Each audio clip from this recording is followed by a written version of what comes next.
Bonjour à toutes et à tous, je m'appelle Katia, je suis votre assistante personnelle au site ukraine.com et aujourd'hui je voudrais vous présenter notre astrologue au site ukraine.com.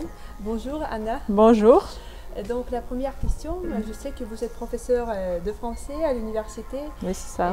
Et comment ça que vous êtes devenu, c'est votre second métier, l'astrologie? Oui, mais je dois dire que j'ai été passionnée par l'astrologie depuis très jeune âge, oui, depuis l'âge de 13 ans. Et après, oui, maintenant, je suis arrivée oui, à tel point que j'ai cru que pourquoi non, pourquoi pas transformer mon hobby, mon loisir en mon second métier, parce que oui, beaucoup de gens s'adressent à moi pour des conseils et voilà. Et moi, je me suis aperçue que oui, je dépensais beaucoup de temps pour l'astrologie, pour les consultations. Et après, on m'a dit que pourquoi tu fais ça comme ça gratuitement, c'est ton métier parce que tu dépenses beaucoup de temps. Voilà, c'est devenu mon second métier, comme ça. Mais pourquoi l'astrologie? Mais parce que ça c'est ma passion et ça marche vraiment. Moi je suis totalement persuadée que ça marche et ça fonctionne parce que qu'est-ce que c'est l'astrologie? C'est un grand nombre de données statistiques qui ont été recueillies pendant des siècles et des siècles. Et voilà, et bien sûr qu'il y a des régularités, par exemple, oui, en dépendance oui, du mouvement d'un astre ou d'une planète, on pourrait oui, voilà, prévoir quelques régularités oui, en ce qui concerne l'événement qui pourrait se passer. Voilà, c'est comme ça. Alors pour moi, c'est une science. D'accord. Si l'astrologie fonctionne bien, comment ça se passe que, par exemple, deux jumeaux, les enfants, ils ont de différents caractères?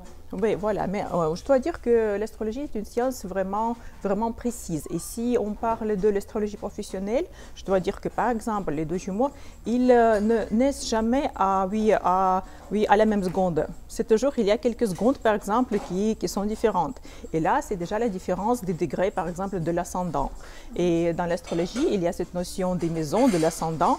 Et voilà, chez des jumeaux différents, oui, chez des jumeaux, et oui, les ascendants, les maisons peuvent être différentes. Et voilà les différences de caractère et peut-être même de chemin de vie. Parfois, oui, ça se passe comme ça. D'accord. Par exemple, moi, je veux me renseigner et savoir, mon nom doit être cancer, je dois juste vous dire quand je suis née. Oui, c'est l'heure de naissance qui est très importante. Oui, votre date, heure et lieu de naissance. Et après, je fais la rectification. Alors je précise votre heure de naissance d'après les événements oui, qui sont importants dans votre vie, qui ont déjà eu lieu, qui sont déjà passés. Mais il faut de deux partenaires, juste pas moi.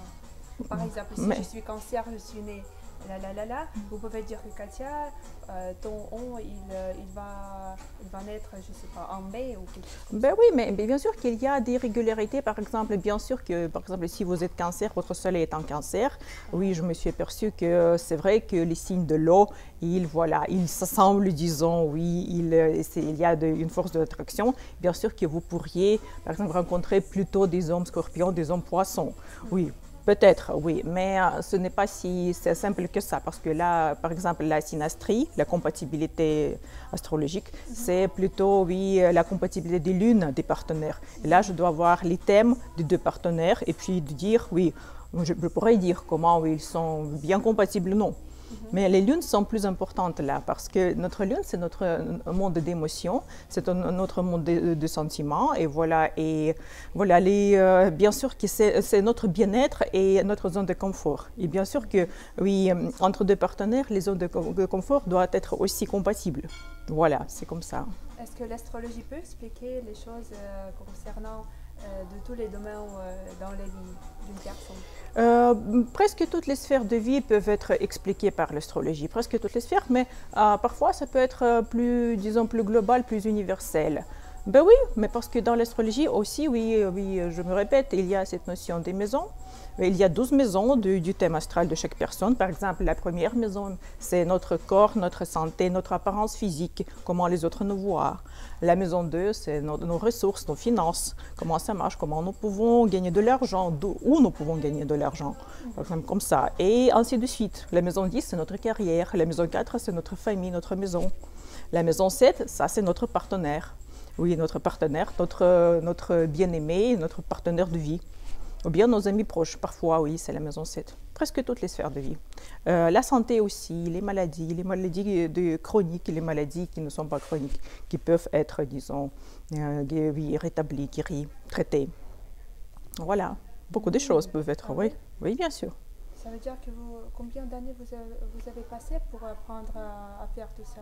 Oui, beaucoup d'années, mais une chose que c'était pour moi justement pour mes proches, pour aider mes proches ou bien mes amis. Et après, j'ai compris que oui, j'ai tant de connaissances, pourquoi non aider les autres, aider beaucoup de gens. C'est pourquoi oui, je m'occupe de ça. Mais c'est ma passion, voilà. Et vous êtes sûr que ça fonctionne à 100% ou parfois ça peut... Mais bien sûr, on ne peut pas dire que quelque chose fonctionne à 100% dans la vie en général. Rien ne fonctionne à 100%. Oui, aucune science ne fonctionne à 100%. Il y a toujours des problèmes, des fautes, des erreurs. Ça peut avoir lieu, mais généralement, grosso modo, disons, c'est oui, 90%, ça c'est sûr. Oui. Ça veut dire si moi je veux trouver mon âme sœur, mon amour, je peux m'adresser à vous et vous allez m'aider à dire Katia ici. Ben oui, mais je pourrais vous dire par exemple où vous pouvez rencontrer votre partenaire de vie. Vous pourrez, oui, bien sûr. D'accord. Bien sûr. Donc aujourd'hui, ce soir, je vais D'accord. Quel conseil vous pouvez donner aux femmes? Parce qu'il y a beaucoup de femmes ou d'hommes aussi qui hésitent, ils pensent ah ça c'est nul, l'astrologie c'est pour les, je sais pas, pour les fous. Mais il faut toujours essayer, Je crois que des gens qui disent ça, ils n'ont pas eu de consultation astrologique professionnelle. Oui, et moi j'ai vu beaucoup de gens comme ça, oui, qui se sont adressés à moi et qui n'étaient pas, disons, très passionnés par l'astrologie. Et après ma consultation, ils ont dit « Ah non, mais comment ça marche? Comment est-ce que vous pouvez savoir ça sur moi, ou bien sur mon enfant, sur mes parents, ou bien par exemple sur ce qui s'est déjà passé dans ma vie ?» Voilà. Comment ça? C'est impossible? Moi je dis « Mais si c'est possible. » Oui. Et la dernière question, comment comprendre que par exemple, vous êtes pas vous, mais par exemple, c'est une personne professionnelle, astrologue, et pas un escroc qui juste profite des gens. Ben oui, ça arrive, malheureusement, ça arrive assez souvent. Et par exemple, si une personne, soi-disant astrologue, dit qu'il y a quelque chose comme signe de malheur ou signe de bonheur dans le thème astral d'une personne, alors ça, c'est un escroc. Ça, oui, voilà, il ne faudrait aucunement croire cette personne parce que ça n'existe pas.